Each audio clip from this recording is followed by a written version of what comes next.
How to install LED clear side markers on a Jeep Gladiator in a year.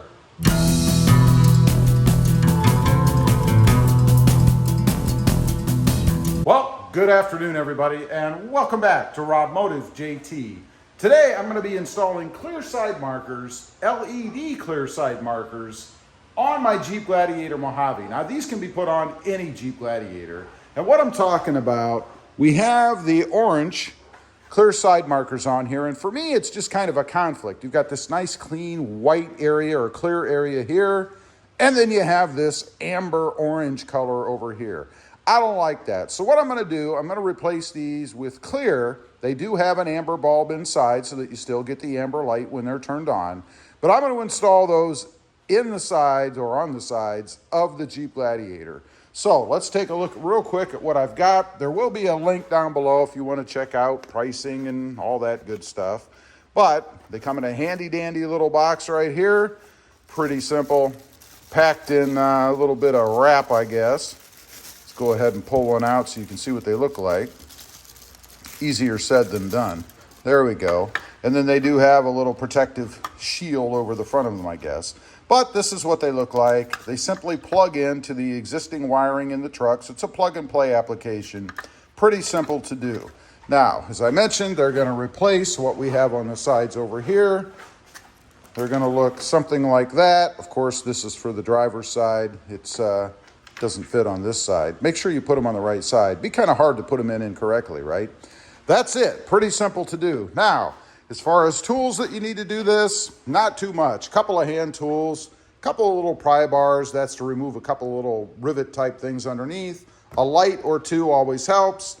And then a Torx 30 bit screwdriver. And I would use a screwdriver because there's not a lot of room in there. Kind of hard to fit a socket or something down in there.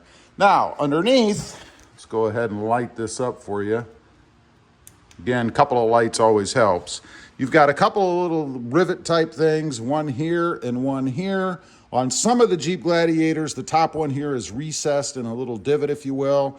Apparently, it's a little different on the Mojave. It's right here flush with the top. So we're going to go ahead and pop these out, and then underneath, there's a screw you need to remove, and that's it. Unhook the wiring and pull them out. So let me set you up. We'll go ahead and get going. Here we go. Got the light set up. Got a little pry tool in here. Let's see if we can pull this out carefully. This is what it looks like. Just one of these little push pin things. That one goes on the bottom. Now let's see if we can get the top one out of here. That was actually pretty simple. There we go.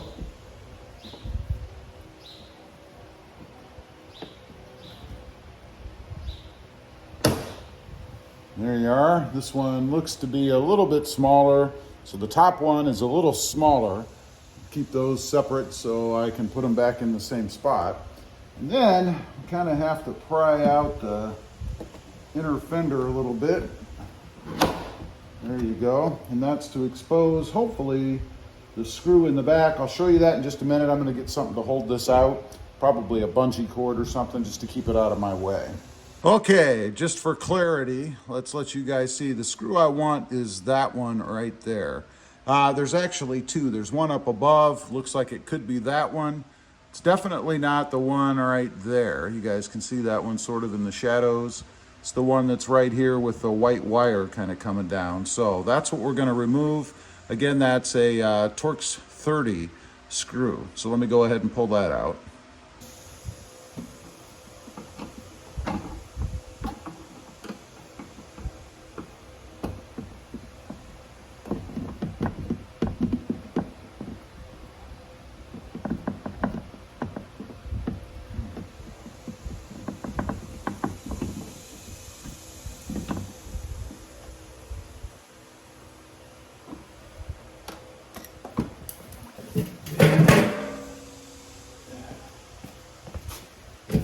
Okay, dropped it, got it out. Thought maybe a magnetic screwdriver would help, but honestly, I don't know if the magnet on this is strong enough. I guess it is if you get it in there just right. Probably good to use a magnetic screwdriver.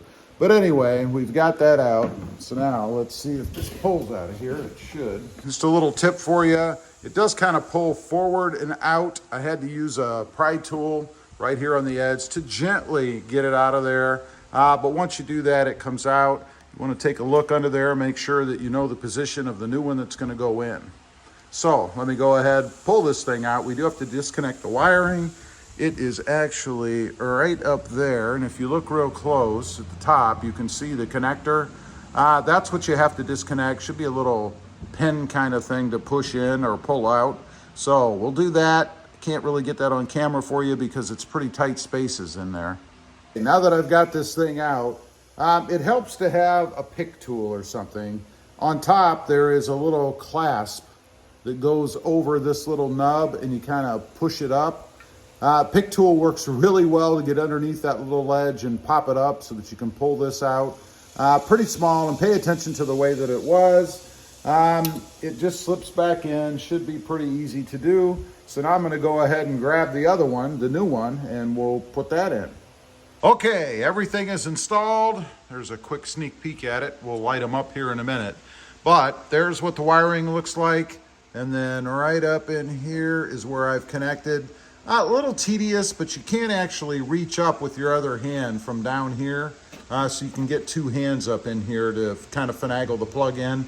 Once you get it set, it's really not too bad to do, just a little tedious. So let me button this back up, just a matter of putting these two push pins back in.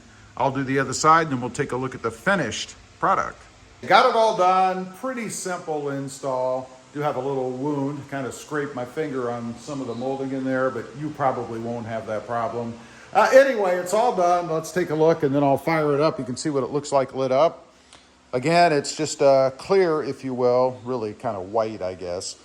Side marker with amber inside. There's the passenger side, and of course the driver's side. Let's go ahead and crank the lights on. You guys can see what it looks like. There you go. And there you have it. Look how bright that thing is. It kind of washes out in the camera. I like the lines, the way that it's across here. One thing I will note, the patterning does not match up exactly with the front, but I've never seen one that does. So not a concern for me. I think it looks pretty darn sharp on there as is. There you can see the passenger side. Again, it is LED, so it is much brighter than what the stock was, which is good. I mean, the whole purpose of having lights is being able to be seen at night, right? I will put some pictures at the end. You guys can see the before and after. Let me go ahead and turn this thing off so that I don't run my battery down. You see, I'm liable to go in the house, leave it on, come out to move the Jeep, and nothing works. Certainly don't want that to happen. Anyway, that's the whole install. Leave a comment down below. Let me know what you think. Have you done these? Are you considering doing them? I'd be curious to know. And again, there will be a link down below if you want to check out the details and pricing and all that stuff. Also, I do have 2 additional channels. Rob Motive Rides, all about my new, to me, Mercedes-Benz, and Rob Motive, all about the Toyota Tacoma. Check them out, and if you're interested, why not subscribe? Thanks for watching. Stay safe out there. Bye.